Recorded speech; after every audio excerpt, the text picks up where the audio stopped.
Lewa Wildlife Conservancy. Late morning. A lone female elephant stepped out from the edge of the forest, her massive frame catching the light where the canopy thinned. Her gait was uneven. Her left front leg dragged slightly, stiff with each step, the weight of her body shifting heavily to the opposite side. There was no herd behind her, no young at her side, just the low, repetitive sound escaping her throat, an unsettled rumble that carried only a few meters before the wind pulled it away. She stopped not far from the open clearing, standing at the tree line, swaying gently as if unsure whether to move forward or turn back. David Mwangi, a senior ranger on routine patrol, spotted her from a distance. His vehicle was parked near the southern fence line, engine quiet, binoculars resting in his lap. At first glance, he assumed she was foraging near the edge, but the sound, low and rhythmic, made him look again. When she took another step forward and stumbled slightly, he stood. There was something wrong with her stride, something deliberate about her pace that didn't match a normal search for water or food.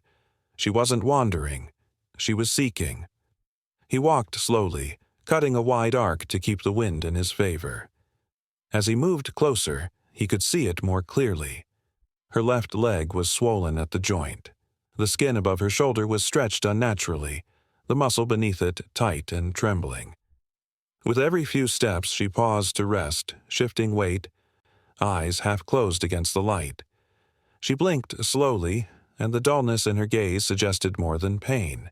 It hinted at depletion, the kind of weariness that didn't come from walking too far but from carrying something too long. She didn't flee. She didn't turn. She stood still and watched him with one eye, ears down, tail unmoving. That was the first sign that this moment wasn't ordinary. Wild elephants rarely allowed humans this close without showing signs of discomfort or warning. But this one. She waited. Her head lowered slightly, her trunk hung loosely. David paused just outside the clearing, still far enough to not force her hand. He lifted his binoculars and scanned her side. There were no visible calves behind her, no fresh injuries at first glance, but her ribs rose too fast, her breathing shallow. Then she shifted again, and the second sign revealed itself. A small patch of dried blood behind her shoulder, just under the fold of skin that sagged slightly with age. The wound was not fresh, but it wasn't healing either.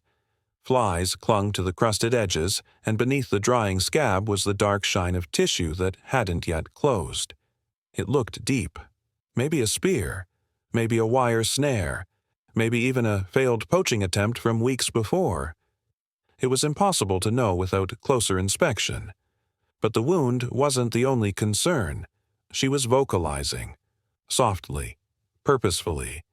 Not an alarm, not an aggression. It was almost as if she was calling, not for help, but for presence, for acknowledgement. David stepped back slowly and radioed base. His voice was even, but his words were clear. Female elephant, solo, limping, shoulder wound. Behavioral signs are abnormal. No visible calf. Holding position near the southern tree line. Requesting med unit readiness. He didn't suggest sedation. Not yet. Not without understanding why she had come forward at all. The elephant took another step toward the open space, then stopped again. Her trunk lifted slightly, curling toward the wind.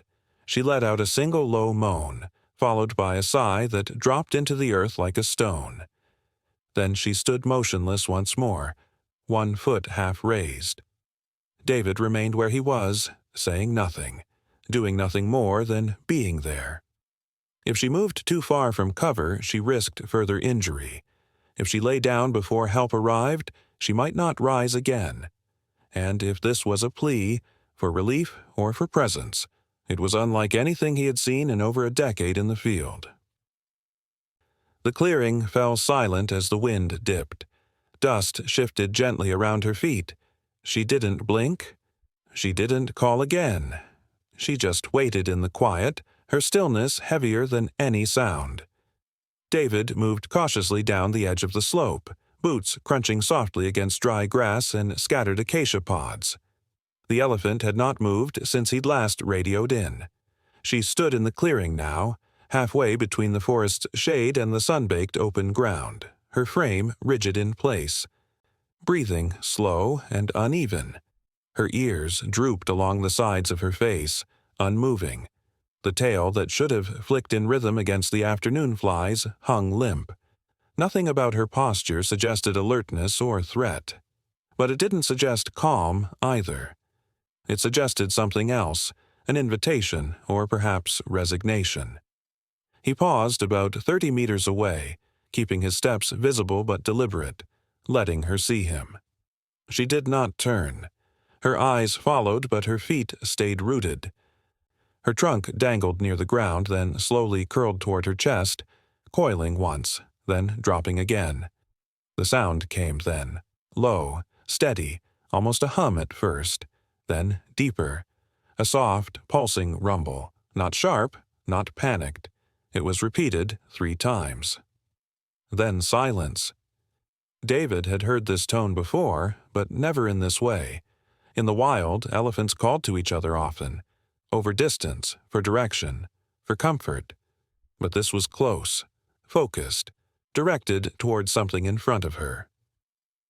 Toward him. He dropped to one knee, not out of instinct, but necessity. At this range, he needed to be smaller than her concern. The air between them held still. He looked again at her leg. The swelling was more visible now, the angle of the limb slightly off.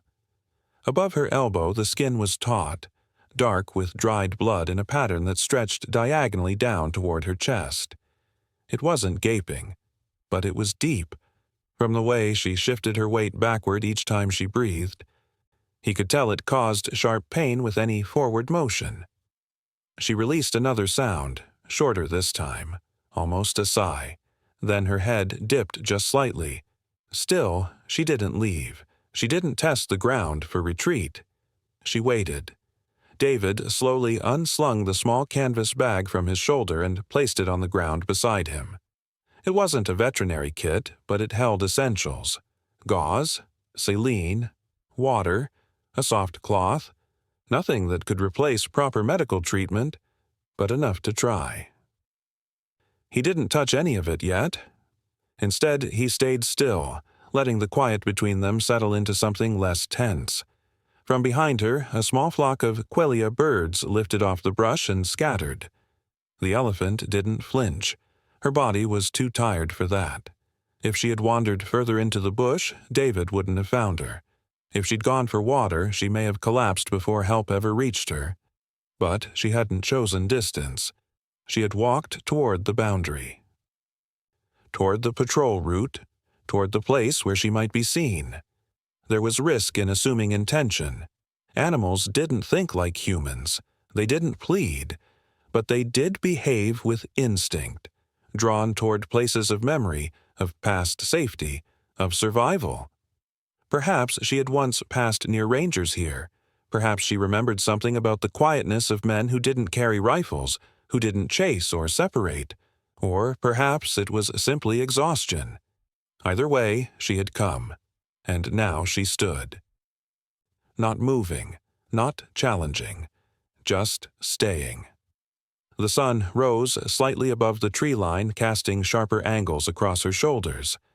The flies had gathered again, clustering near her wound, the hum growing louder by the minute. She twitched her trunk once to swipe at them, but didn't lift it high enough. David inched forward a single pace. Still, she didn't move. Something about her stillness made clear what was at stake. If she was not attended to soon, infection would follow. If her leg stiffened further, she would be unable to forage. Without her herd, she had no one to shield her during sleep. Predators would smell blood before nightfall. He didn't need to say it aloud. The facts were known. He placed a soft line of water in the dust between them, not reaching her, not symbolic, just practical, a sign of his place. His hands remained low, his voice quiet. "It's okay, girl," he said, words barely carried by the wind. She blinked once, slowly.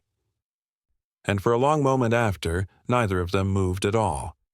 The air round them held its breath, as if waiting for whatever would come next. David remained crouched in the open grass, his body still, his eyes moving with careful precision. The elephant had shifted slightly since his last step forward, just enough to reveal the side of her shoulder, where sunlight now exposed a ragged, darkened line carved into her skin. It sat just behind her left leg, stretched diagonally, and glistened faintly with moisture. At the edges, dried blood had crusted, dark brown against the gray of her hide. Flies had gathered there in quiet persistence, crawling along the wound and rising in small clouds when she flicked her skin in discomfort. It was deeper than he'd hoped. Not fresh, but not healing. He stepped to the side, slowly, to better understand its shape.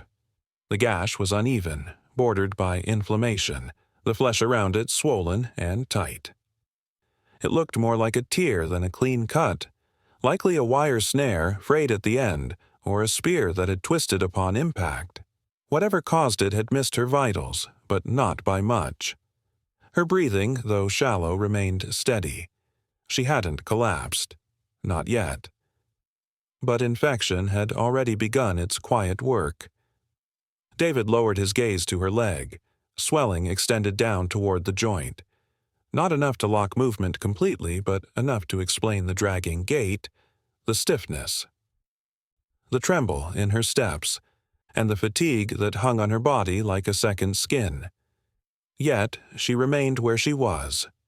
He had approached within 20 meters now, closer than most elephants allowed without displaying signs of warning, ears fanned, trunk raised, a shift in posture. But she had not moved.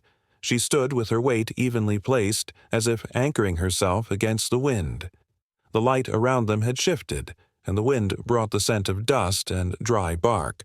Around her feet, the ground held faint indentations, older prints partially erased. She hadn't wandered far before stopping. Perhaps she had circled the clearing, or perhaps she had come directly. David noted the absence of any nearby dung or tracks from companions. There was no herd nearby.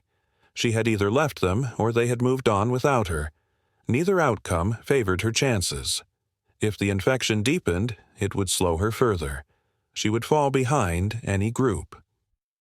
She would become a liability, at risk from predators, unable to migrate and too weak to stand if she collapsed. And if the wound closed improperly, it would trap heat and fester from within. She would die slowly, unseen, unless someone helped, unless something changed. David unsnapped the leather flap of his side pouch and removed a small vial of antiseptic spray. It wasn't much, it wasn't sterile field work, but it could help slow what was spreading. The real treatment would need the vet team, surgery, sedation, and stitching. But if he could reduce inflammation and reduce the risk of fever, he might buy her a few more hours, maybe more. He took a soft gauze cloth from the bottom of the bag and poured water into a small tin dish. Her ears twitched as the metal clicked softly, but again she didn't move. He spoke gently, without force. "I'm going to clean it now," he said, not for her understanding, but to place something calm between them. She blinked once, her eyes heavy with effort. He took that as consent. He moved closer, keeping his body low. The flies parted briefly as the gauze touched her skin. The wound twitched beneath the cloth and her leg shifted once. Reflex, not rejection. David paused, then continued, wiping gently, sweeping debris from the edges. The cloth darkened quickly, and the scent turned sharp. She didn't flinch. Her tail moved once and then fell still again. There was no resistance in her, only stillness. But it was not the stillness of fear. It was something quieter, something that didn't ask for help but didn't turn it away either. The cleaning took less than 5 minutes. He used only what he had, no sedative, no bandage. Just water, cloth, and time. When he finished, he stepped back. The breeze caught her scent now, thick with heat and blood. The flies returned almost immediately, though fewer than before. She remained standing, looking forward, unmoving. Around them, the grass shifted softly in the wind, and birds moved through the canopy, unseen. The silence was not empty. It was waiting. David didn't walk away. Not yet. He stood near her still, the distance between them unchanged. The outcome uncertain. If she chose to collapse now, there would be no one to lift her. If she walked away, she might vanish into the bush, and no one would know where to look. But she didn't do either. She waited. So he waited too. David stayed in place, his hands resting lightly on the edge of his field bag. The elephant hadn't moved beyond the small shifting of her weight, and her breathing came low and steady, though there was tension beneath it. She had allowed his presence and allowed his touch, but that didn't guarantee anything more. Trust wasn't fixed, not with pain this deep, not with wildness that had never known hands beyond harm. He lifted his radio slowly and pressed the call button twice. Short, deliberate taps to signal non-emergency urgency. The line clicked back, then came the voice of the veterinary coordinator. Their team was already hours north near Isiolo, tending to an injured giraffe. Even with immediate departure, they'd need over 3 hours to arrive. The decision hung there without needing to be said. They didn't have that kind of time. David stood, quiet and still. The flies returned to the edge of the wound, and the light had begun to shift. The sun now sat higher, drawing sharper shadows beneath the trees. The wound behind her shoulder had already darkened, the edges stiff with swelling. Infection was no longer beginning. It had arrived. He knew the signs well. Delayed response, low rumbling, shallow shifting. Fever would soon follow, and if her system turned septic, her organs would begin to shut down long before help arrived. But intervention wasn't simple. Attempting to treat her fully without sedation, without a full team, risked startling her. One wrong move, one unexpected sound, and she might flee, even in pain. And if she ran, she would fall. Not today, then tomorrow. Somewhere they couldn't find her. Somewhere she would not be reached. He walked slowly to the pack at the edge of the clearing. Inside it, beneath layers of gauze and gloves, was a rare vial, a low-dose tranquilizer, used only under special field circumstances. It wouldn't sedate her fully, but it could calm the system, enough to allow intervention without collapse. Enough to buy a few hours until the team arrived. It had risks. Too little, and it would do nothing. Too much, and her heart rate could dip too low. But they were already at the edge of risk. Doing nothing was no longer safer. He measured the dose carefully, calculating weight and wound, memory and instinct. He moved with the silence of someone who had done this too many times to doubt the cost of error. The syringe filled slowly, the liquid clear and thin, catching light for a moment before he tucked it into a small leather sheath. The elephant hadn't shifted. She remained in place, her trunk brushing the ground now and then, her ears drooping low. He approached from the side she could see, never directly behind, never too fast. When he reached her flank, he paused again. She looked at him, her eye glassy but focused, and then lowered her head slightly, not in surrender, but in stillness. "It's okay, girl," he whispered, barely above a breath. He inserted the needle at the curve where the skin softened just above the shoulder blade. A small twitch, a momentary pause, but no retreat. He withdrew, stepped back, and waited. The minutes passed slowly. The air grew heavier, and a distant cry of hornbills echoed through the clearing. 10 minutes, then 15. Her trunk moved more slowly now, her weight distributing slightly, almost as if her muscles softened. She didn't lie down, but the trembling stopped. The skin around her wound relaxed just enough to allow cleaning again. He began the second phase of dressing, applying a broad antibiotic gel and a fresh gauze pad soaked in medicated solution. Her skin twitched at the contact, but she didn't flinch. Each motion was steady. Wrap.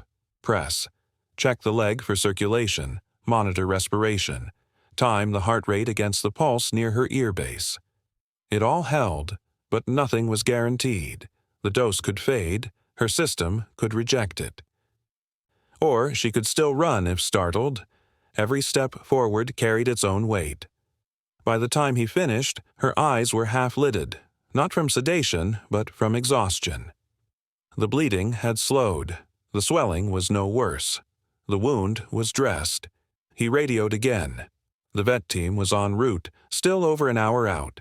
He marked their location with a bright strip of cloth on a low acacia and sat back, 10 meters from her, not speaking, not moving.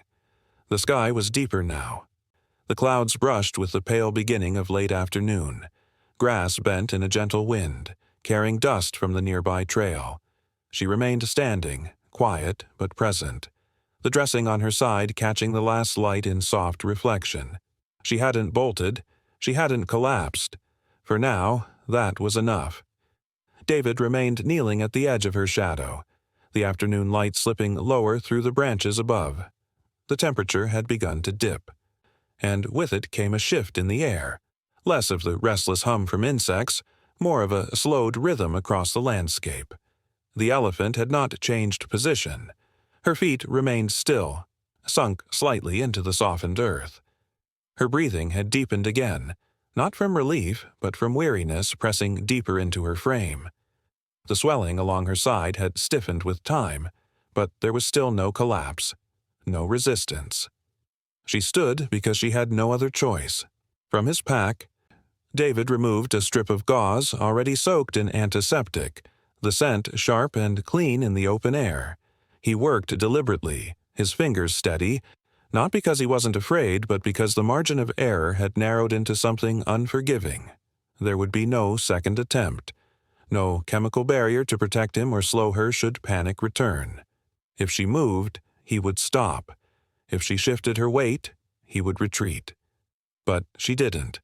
When he extended his hand, she shifted only slightly. Enough to acknowledge his nearness, then stilled again. The first touch was light. Gauze pressed gently against the raw edge of the wound. She flinched once, barely, but didn't step back. Her trunk moved slowly to the ground, curling at its end, and her eyes closed for a brief moment. David kept his posture low and non-threatening. His movements were small, circular, and rhythmic. Blood, thick and dark now, clung to the wrappings. Pus had begun to form along the upper ridge. He pressed a second pad against the deeper tissue, drawing the infection outward.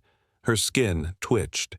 Her ears gave a single, slow flick. There was risk in every second.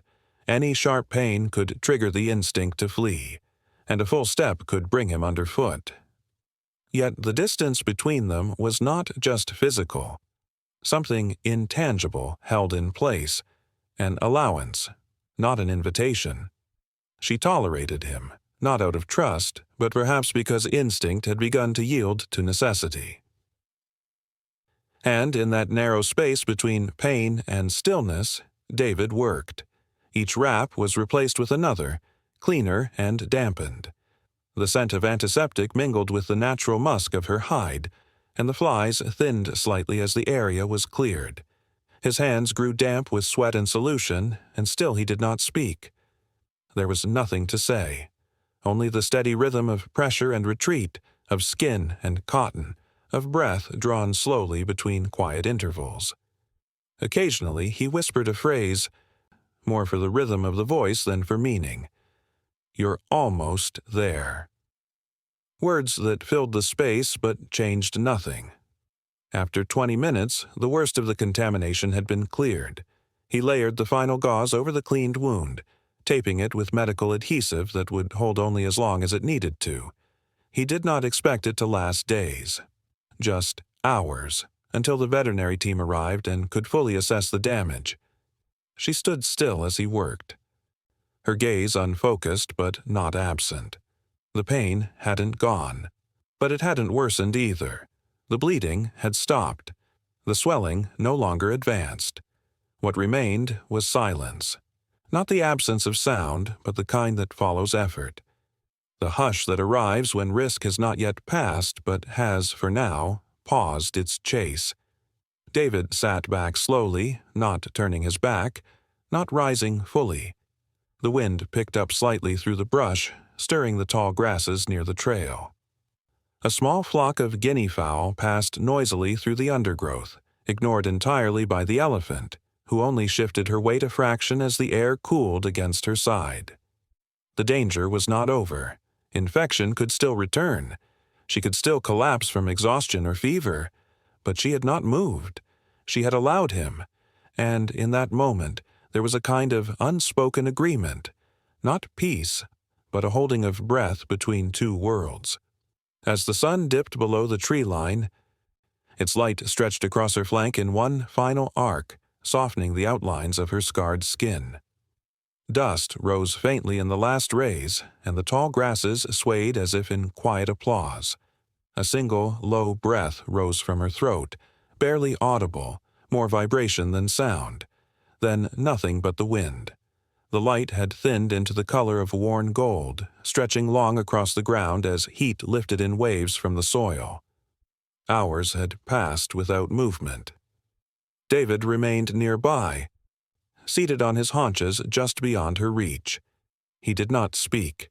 He did not fidget. Occasionally he sipped from his canteen, eyes never leaving her frame. The elephant had not taken a single step. Her weight shifted slightly from time to time, barely enough to mark, but otherwise she stood frozen, balanced between instinct and exhaustion. The bandage held, but moisture had begun to seep through near the bottom edge. Infection still hovered close. Sepsis was no longer theoretical. It was tracking quietly just beneath the surface of her skin. Dust blew in small spirals across the path as the first sounds of the backup team approached. Two vehicles easing down the slope in low gear, tires crunching dry grass and stone. The vet stepped out carefully, his movements deliberate, posture low. The second ranger remained at the rear, gathering the necessary equipment from the case: irrigation fluids, anesthetic, scalpels, and sterile dressings. Nobody rushed. Nobody raised their voice. The entire team moved as if inside a glass shell, wary of the fragility pressing down on the moment. She remained still as the approach began. Her ears rose slightly, catching the new scent in the air, but they did not spread an alarm. The low hum of the engine was cut, and quiet returned. The vet approached from the front left, well within her field of vision, crouching slowly. David met his eyes and gave a single nod. They would not use full sedation. It was too risky. Her heart rate had slowed from earlier, but there was no telling how long her body could withstand the added strain. Instead, they used a light local numbing agent around the wound site, just enough to dull the sharpest pain. She flinched at the touch, trunk curling inward, but did not flee. The vet's hands worked swiftly. He used warm saline to irrigate the gash, pushing deep into the torn tissue. Blood darkened the dust at her feet as infected material poured out. Gauze was applied in folds, then withdrawn and replaced again. The scent of rot lifted, thinned, and was carried off by the wind. With each press of his fingers, time became more precise, each minute a wager against systemic shock. Stitching began once the tissue had been debrided. The needle moved cleanly through her skin, which was thick but not impenetrable. Each loop pulled the edges tighter, holding the torn gap closed. 10 stitches, then 15. David handed over clean thread as needed. Nobody spoke until the final knot was tied and the site was sealed. The vet stepped back slowly, palms open. "She's holding," he murmured, barely audible. And then, for the first time, her eyes turned. Not toward the vet, not toward the vehicles or equipment, but toward David. The look held only a second, long enough to be felt, not fully understood. There was no recognition in the human sense, only presence. A quiet observation shared in silence. Her gaze lingered, wide and dark, rimmed with cracked skin and dust, and then it passed. The wind shifted, stirring leaves across the underbrush. The team began to step back, one at a time. David remained until she took her first step. It was cautious, with weight spread evenly across her limbs. Not hurried, not limping, just a shift in gravity, a return of movement. Behind her, the tall grasses moved again, reclaiming the space she had stood in for nearly a full day. Above, the sky turned copper and mauve as dusk descended. Birds passed overhead in tight formation. In the distance, the low call of another elephant drifted across the ridge, unanswered. The vet packed his supplies with slow hands. No one said much. There was nothing else to add. As she walked away, her outline faded gradually between trees. Her back swayed gently with each stride, and dust rose faintly around her feet. No grand gesture, no pause, just motion, quiet and alive. She had begun to lean forward with intent, not urgent, but purposeful. The wound, now stitched and bandaged, had sealed just enough to allow her body its first careful command.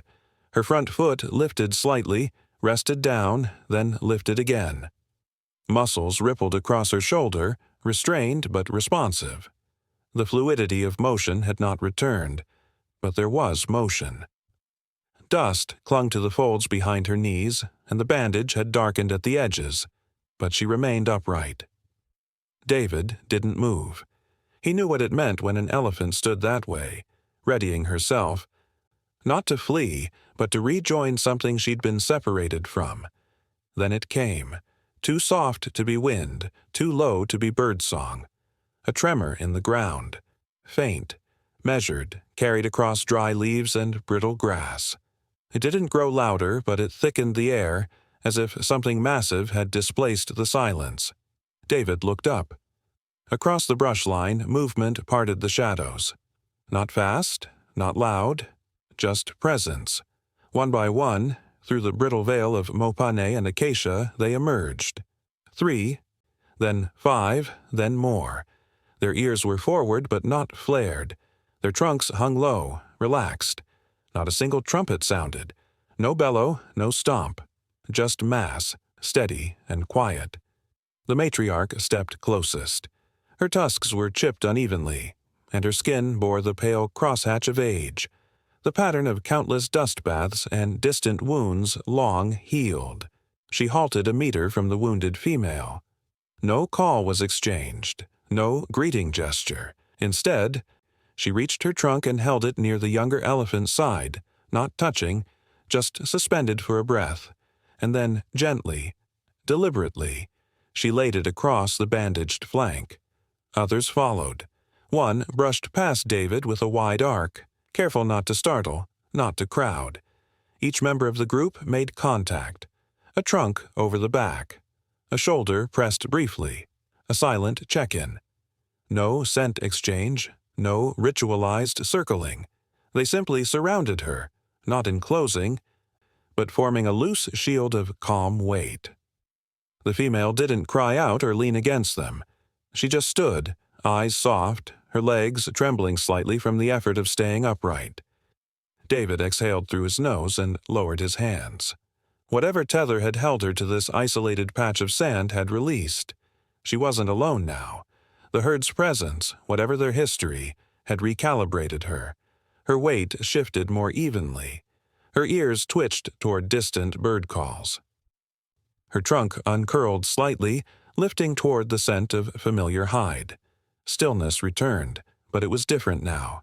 Not the frozen stillness of fear or injury, but the grounded pause of collective breath. There was still risk. The wound could reopen. Infection could spread beneath the skin unnoticed. The herd's movement could jostle her balance before she was ready. But for the first time, David did not feel required to hold the center. The animals had taken that place. Their proximity would carry her farther than isolation ever could.